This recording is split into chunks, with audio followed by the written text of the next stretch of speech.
안녕하세요. 오늘은 계피 티니브에 대해서 설명드리도록 하겠습니다.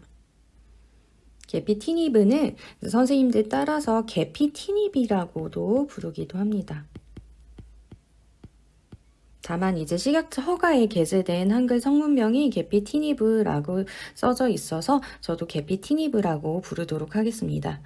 첫 번째로 계피 티니브의 상품명, 회사에서 붙여준 약의 이름은 레피사, 또 스펙사, 이레사, 이레티닙, 이레피논, 제피티닙 등이 제시가 되고 있고요.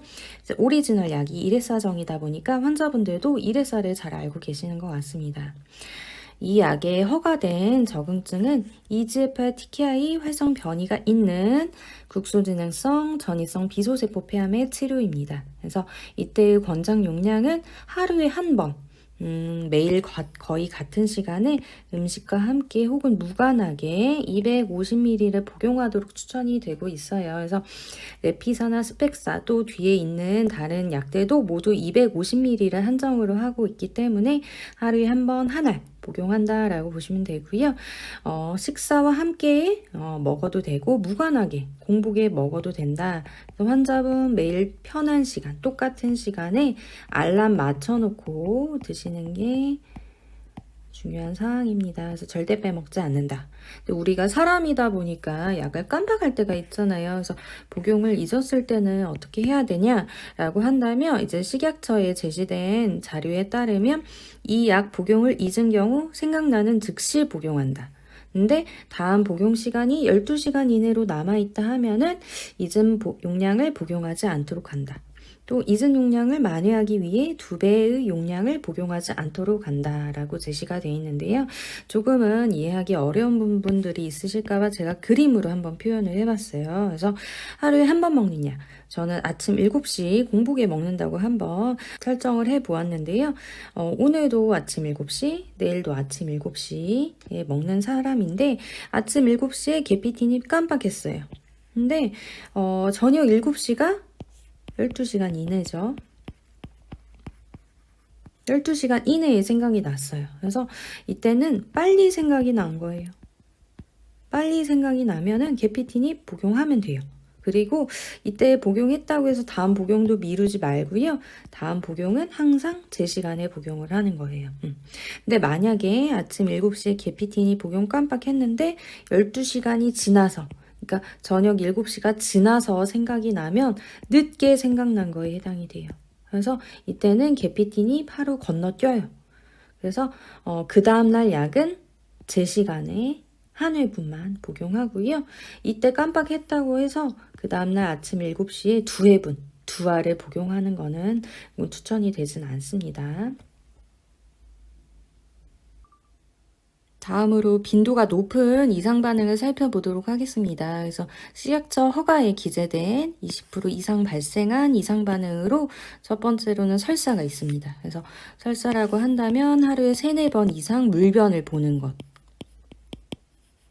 그리고 두 번째로는 피부 반응이 있습니다. 피부 반응은 피부의 색깔이 변하거나 붓거나 또 여드름이 난다거나 피부가 건조해진다거나 가렵다거나 하는 것들을 포함한다고 하고요. 보통은 치료 초반에 첫 1개월 이내에 발생을 하고 일반적으로는 잘 돌아온다고 기재가 되어 있습니다. 그 외에도 이제 환자분들이 꼭 아셔야 되는 일반적인 주의사항으로는 설사, 피부 반응 말고도 이제 간질성 폐질환.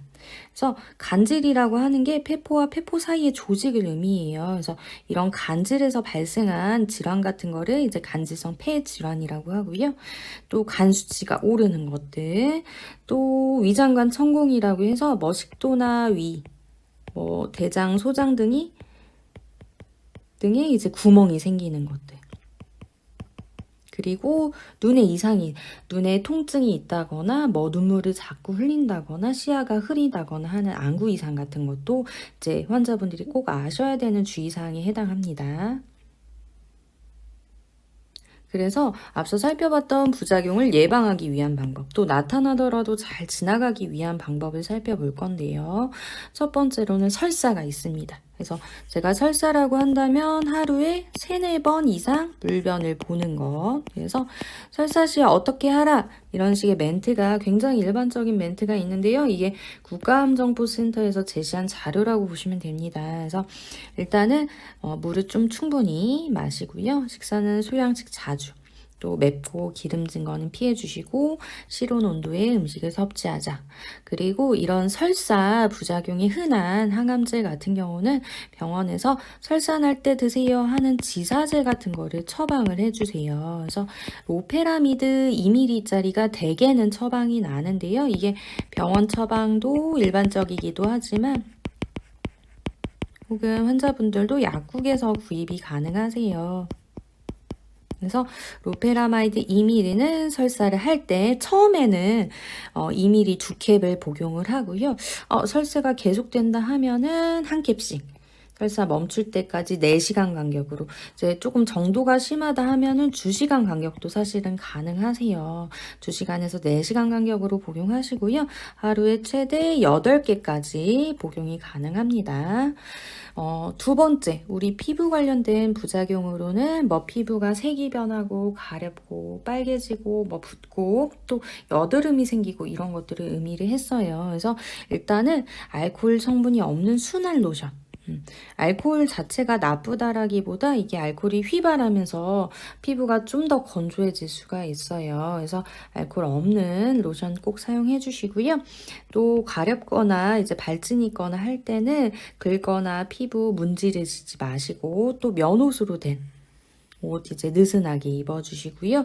가려울 때 드세요, 뭐 증상 있을 때 드세요 하시는 그럴 때 드시는 약을 간혹 처방을 해주시기도 하세요. 그래서 선생님들에 따라서 뭐 독시사이클린, 미노사이클린 같은 거를 처방해 주시거든요. 그래서 독시사이클린은 대개 하루에 1-2번 100ml 1캡 이렇게 복용하도록 추천이 되고요. 미노사이클린은 50ml짜리를 하루에 2번 2캡 100ml 복용하도록 추천이 돼요. 그래서 병원 안내대로 복용 꼭 잘 해주시고 혹은 바르라고 하는 약도 나오기도 하기 때문에 병원 안내대로 꼭 따라주시면 좋을 것 같습니다. 또 우리 간질성 폐질환하고 관련해서는 우리가 특징적인 증상이라고 볼 수는 없겠지만 그래도 지나치게 숨이 차다, 호흡곤란이 있다, 기침이 잦다, 열이 자꾸 난다 하는 것들에 대해서 선생님들께 꼭 얘기를 주셔야 되는 부분이고요. 이게 간질성 폐질환이다 볼 수는 없어요. 그때 잠시 그런 걸 수도 있고 혹은 내가 가진 질환, 폐암 때문에 그런 걸 수도 있고요.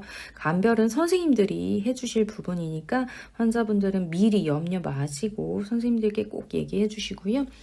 또 간 수치, 간 독성하고 관련해서는 우리 병원 올 때마다 환자분들 이제 들어보셨을 것 같은데 AST, ALT, 뭐 빌리루빈 이런 검사들을 다 시행을 할 거예요. 그래서 마찬가지 미리 염려치 마시고 또 위장관 천곤 이제 위나 식도, 소장, 대장에 구멍이 생긴다 하는 것들은 사실 위험한 사람이 따로 있다고 기재가 돼 있어요. 그래서 나이가 많다거나 내가 다른 이유 혹은 항암으로 뭐 스테로이드, 소론도나 덱사메타손 같은 경우를 복용을 한다거나 혹은 엔세이드라고 해서 이부프로펜, 나프록센 이런 소염 진통제 계열을 이제 병용해서 복용을 한다거나 내가 이전에 위장관 궤양 과거력이 있다거나 흡연을 한다거나 하는 분들이 위험 인자에 해당이 될 수 있어요. 그래서 이게 특징적인 증상에 해당이 되진 않지만 위장관 천공이 있다면 가슴이나 복부 해당 부위에 갑작스러운 또 심한 통증이 있을 수 있다고 하니까 환자분들도 꼭 잘 알고 계셔야 되고요. 안구 이상과 관련해서는 이제 각막염하고 관련된 증상들, 뭐 눈물 흘림이라던가, 뭐 이제 빛에 민감해진다거나, 뭐 시야가 흐리다거나, 또 이제 안구 통증이나 충혈 같은 것들이 있다면은 선생님들께 꼭 얘기를 해주셔야 되고요. 마지막으로 약물 상호작용. 이 게피티닙의 식약처 허가에 따르면은 이 약은 주로 CYP3A4에 의해 대사된다. 따라서 이 약을 CYP3A4 활성에 영향을 미치는 약제와의 병용 투여 시 주의를 요한다라고 해서 선생님들도 상호작용을 조금 주의하는 약물에 해당이 돼요. 그래서 환자분들은 복용하는 약에 대해서 꼭 선생님들께 알리셔야 돼요. 내가 복용하는 약, 내가 가진 질환에 대해서 이제 항암 담당하시는 선생님들께 꼭 알리시는 거 잊지 않기를 바랍니다.